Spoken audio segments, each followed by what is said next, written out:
शिवसेना उद्धव बाळासाहेब ठाकरे पक्षाचे खासदार संजय राऊत यांनी पुन्हा एकदा सत्ताधाऱ्यांवर आणि विशेषतः राष्ट्रवादी काँग्रेस अजित पवार गटवर जोरदार निशाणा साधला आहे. FIR घ्यावा म्हणून सुनेत्रा पवार यांनी दबाव आणला पाहिजे असे खळबळजनक आणि रोखठोक वक्तव्य राऊतांनी केले आहे. सविस्तर माहिती आणि संजय राऊत यांची अनकट प्रतिक्रिया जाणून घ्या या व्हिडिओमध्ये. महाराष्ट्रातील प्रत्येक राजकीय घडामोडीचे अचूक आणि सविस्तर विश्लेषण पाहण्यासाठी आवाज माझ्या ऑफिशियल सोबत जोडलेले रहा. चॅनेलला सबस्क्राईब करा. राजकीय आणि सामाजिक घडामोडींच्या सर्वात ताज्या आणि विश्वासार्ह बातम्यांसाठी आपल्या आवाज माझ्या ऑफिशियलला नक्की सबस्क्राईब करा आणि नवीन व्हिडिओच्या नोटिफिकेशनसाठी बेल आयकॉन दाबा. VSR कंपनी ही यातली आरोपी क्रमांक 1 आहे आणि सह आरोपी DGCA. या दोघांच्या संगनमतानं किंवा या दोघांची जी हातमिळवणी आहे गुन्हेगारी स्वरूपाच्या कृत्यांमध्ये DGCA आणि VSR कंपनी, त्या हातमिळवणीतून अजित पवार यांचा मृत्यू ओढवलेला आहे आणि म्हणून त्याची चौकशी होत नाही. VSR कंपनीमधले अज्ञात भागीदार कोण आहेत, बेनामी, तर ते आंध्रचे राजकारणी, महाराष्ट्रातले काही राजकारणी, अत्यंत महत्त्वाचे उद्योगपती, हे सगळे या कंपन्यांमधले बेनामी भागीदार आहेत. चौकशी झाली तर यांचे मुखवटे खाली पडतील. DGCA ही या देशातली सगळ्यात भ्रष्ट सरकारी यंत्रणा आहे. खरं म्हणजे ते कॉन्ट्रॅक्ट किलर आहेत असं मी नेहमी म्हणतो. DGCA कॉन्ट्रॅक्ट किलर आहे. अहमदाबादमध्ये 300पेक्षा जास्त लोकांचे बळी हे DGCAच्या हलगर्जीपणामुळे गेले. अजित पवारांचा बळी त्यातूनच गेलेला आहे. काही दिवसापूर्वी एअर ॲम्ब्युलन्स कोसळली रांची भागामध्ये, ही DGCAचंच पाप आहे. DGCA फक्त भ्रष्टाचार करते, आपल्या हव्या त्या लोकांना लायसन देते किंवा काढून देते. रावसाहेब, आता आपण VSR कंपनी आरोपी क्रमांक 1 म्हणाला, त्याच VSR कंपनीने काल देवेंद्र फडणवीसांनी आणि सुनेत्रा त्यांनी प्रवास केलेला विमानात. हो, मग तो त्यांचा प्रश्न आहे ना. त्यांचं स्वतःचं वेगळं विमान असेल VSRकडे दिलेलं. VSRचे स्वतःच्या विमानं कमी आहेत आणि राजकीय नेत्यांची विमानं VSR आपल्याकडे ठेवतं. त्याच्यामध्ये त्यांचं विमान असेल स्वतःचं, ते फडणवीस साहेबांचं. पण रावसाहेब, काल रोहित पवारांनी राज ठाकरेंची भेट घेतली आणि या भेटीनंतर जी राज ठाकरेंनी पत्रकार परिषद घेतली त्यात अनेक मुद्दे उपस्थित केले आणि त्यात ते असं म्हणाले की या सगळ्या प्रकरणात सुनेत्रा पवार अजून गप्प का आहे. हा प्रश्न मी सुद्धा विचारला होता. हा जो प्रश्न आहे सुरुवातीपासून मी विचारतोय की पार्थ पवार याच्यावरती बोलायला पाहिजे. ज्याने आपला पती गमावलेला आहे त्या सुनेत्रा पवारांनी ह्याच्यावरती बोलायला पाहिजे. मी असं म्हटलं, त्या सरकारमध्ये आहे, त्या डेप्युटी CM आहेत. FIR घेत नाही म्हणजे काय? उपमुख्यमंत्री सुनेत्रा पवार यांच्या पतीच्या संशयास्पद मृत्यूचा विषय काय म्हणतोय मी? पवार कुटुंबातला कर्ता पुरुष तर आहेच अजित पवार, पण सुनेत्रा पवार ज्यांनी शपथ घेतली मुख्यमंत्री पदाची अजित पवारांच्या जागी, त्यांच्या पतीच्या संशयास्पद मृत्यूचा ही घटना आहे. त्याच्यामुळे त्यांनी मुख्यमंत्र्यांवर 40 आमदारांसह दबाव आणला पाहिजे गृहमंत्र्यावरती की FIR घ्या. रोहित पवारांचं काय चुकीचं म्हणणं आहे की माझ्या काकाच्या मृत्यूचा संशय मला येतो आहे.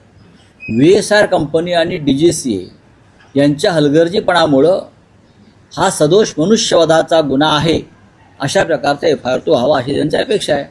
हीच मागणी ज्याने आपला पती गमावला आहे,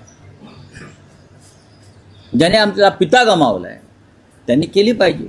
पण ती का केली जात नाही हा प्रश्न आहे. हा अपघात धोक्यानं की धोक्यानं असं देखील राज ठाकरे नाही, ठीक धोका आहे. नेमका कोणी दिला? त्याच्यावरती खूप वेळा आपण राज्यसभेला पवारसाहेबांची भेट घेतली, काही चर्चा झाली राज्यसभेत. इस्पितळात आहेत माननीय शरद पवार साहेब, त्यांच्यावरती उपचार सुरू आहे.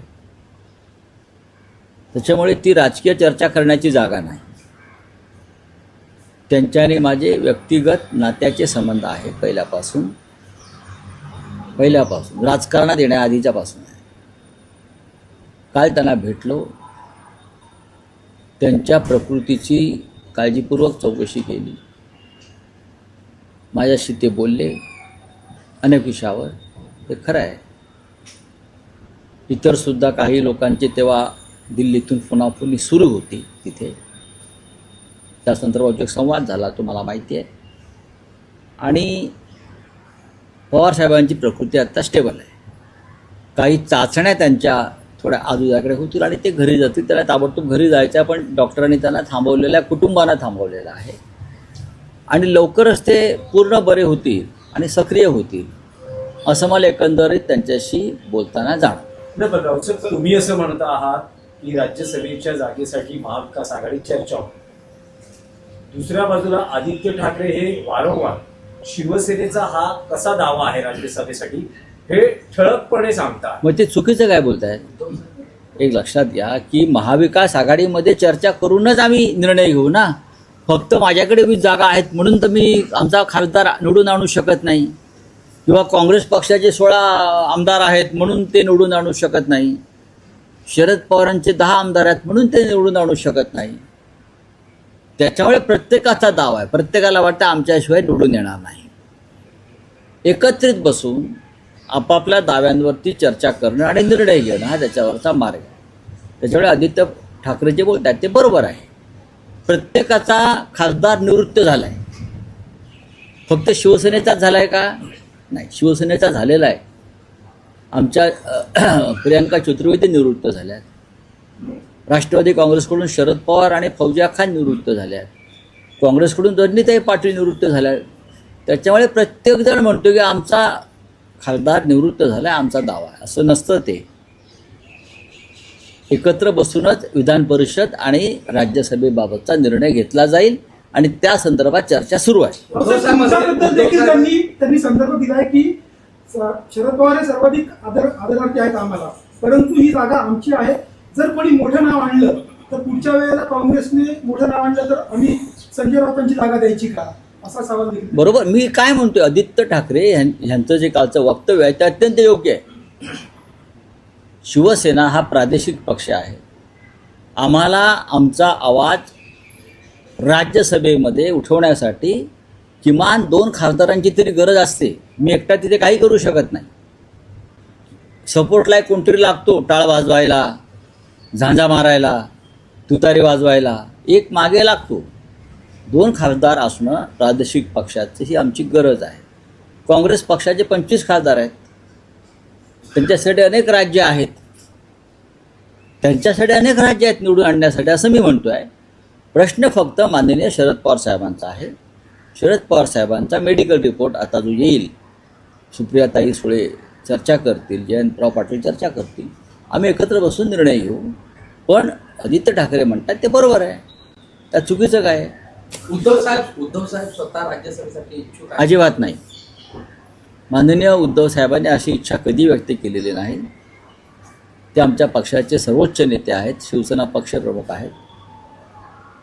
महाविकास आघाडीतल्या सर्वच घटकांची इच्छा आहे की त्यांनी पुन्हा विधिमंडळात जावं आणि तिन्ही पक्षाच्या आमदारांना कायम मार्गदर्शन करावं, ही सगळ्यांची आमची इच्छा आहे.